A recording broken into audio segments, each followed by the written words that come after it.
as you can see, what Second Nature did, you know, DJ is like definitely gone to that next level. Me myself, I started DJing at the age of 12 in 1975, which makes me like 22 years old right now.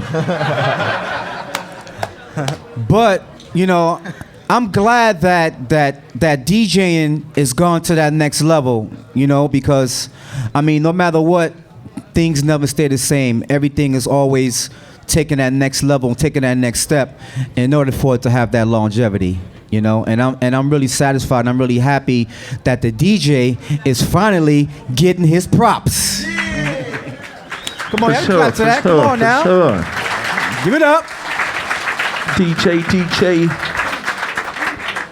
To add to what Theodore just said, I think, you know, the proof is in the pudding. When you think about all of the different companies like Newmark, Rain, Pioneer, and the list goes on and on, that are inventing new technology for DJs to manipulate, be it the DVDJ or something like Serato Scratch Live. So now DJs like myself, when they're traveling on tour, don't have to lug around 5, 6, 7 crates of records. You know, a lot of times you have to deal with paying excess baggage price fees and stuff at the airport, or you know, you're worried about your stuff getting lost.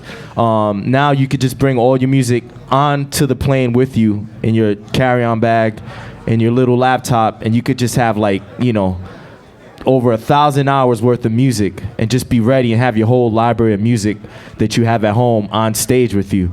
So when you think about all the different forms of technology that are coming out right now, I think it's an example of how much DJing is kind of looked at as like the new thing. You know, 2007, kids want to go out there and DJ and buy turntables. So it's definitely advanced, especially from a technological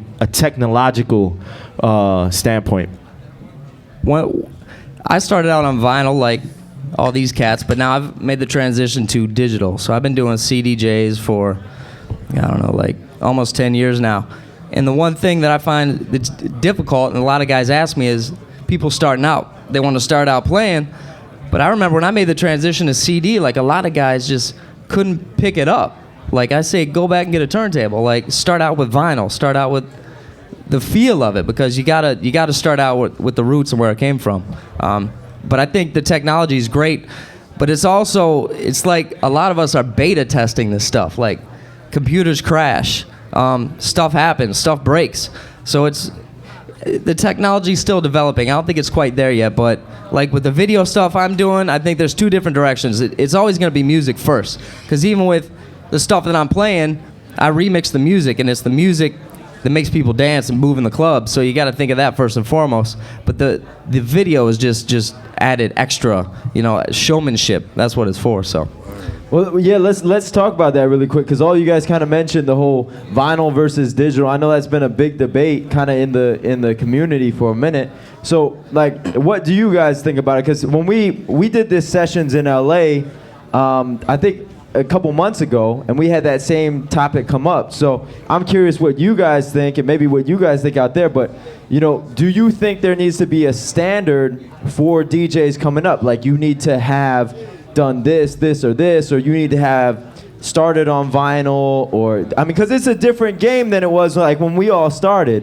But what are your thoughts on this? Do you think every DJ needs to start on vinyl and needs to own turntables?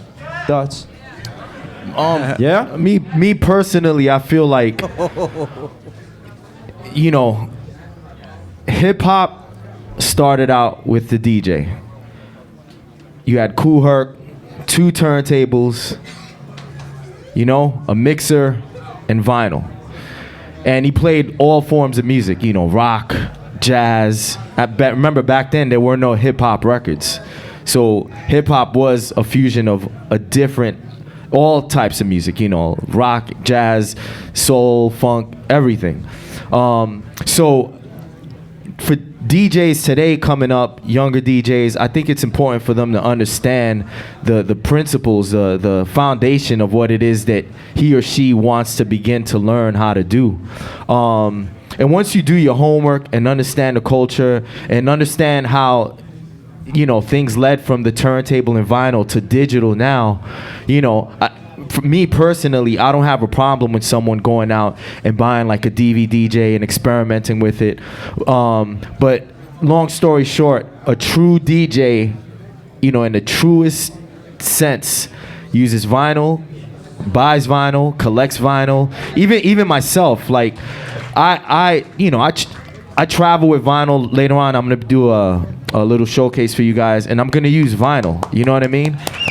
But at the same time, you know, when I travel and do tours, and when people ask me to, let's say, perform at a club, and they want me to party rock for an hour before I get into the turntable theatrics, let's say they want me to party rock, you know, I'll pull out my laptop and I'll use the Serato Scratch Live, and I'll do my thing on there as well. So there's nothing wrong with incorporating the new technology, as long as you keep the true essence of what it is that we do as DJs, which is, you know, playing vinyl. So in other words, I don't think I'll ever feel comfortable doing a routine, you know, cutting it up and doing tricks and stuff on Serato. You know, I just feel weird. I've tried it like at my house, and it just doesn't feel right to me. I'd rather just use actual vinyl and have the record sound all ashy and with the crackling and all that, because it's you know, it's what I'm used to hearing from a youngster, listening to people like Wizzard Theodore cutting up love rap, and at the beginning it goes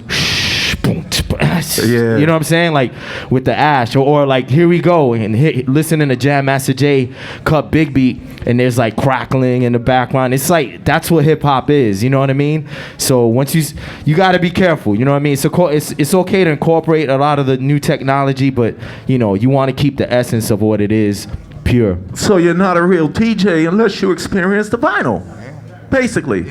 Okay, that's for real. And Theodore, you're still just completely on vinyl, right? That's what you told me that earlier, right? Yeah, I'm still on vinyl, but you know, I have Serato and stuff like that. Mess around, right? See, I'm the kind of person where, you know, no matter what you do, sooner or later you have to change with the times. You know, because if you don't change with the times, it's just gonna just pass you by. I mean, right? Yeah, all right. Now, I started out playing with vinyl. When I DJ back in the days, I DJ for 8 hours straight. It wasn't like I come in and do an hour set or hour and a half set. I DJ for 8 hours straight every night. The only time I had a break is when I go to the bathroom or go to the bar to get some water, something like that. You know what I'm saying? And after that, I started DJing behind MCs. You know? I mean, DJing, cutting up records while the MCs are MCing, practicing with MCs while they doing their routines, and bringing this record on that part and bringing in records on that part. So you gotta be able to experience all that, because I feel once you experience all that, it'll make you a better DJ, and it'll make you better at your craft if you learn the history of the DJ. And then when you get on the vinyls, and then when you get on the digital stuff, trust me, it'll make you a whole better DJ.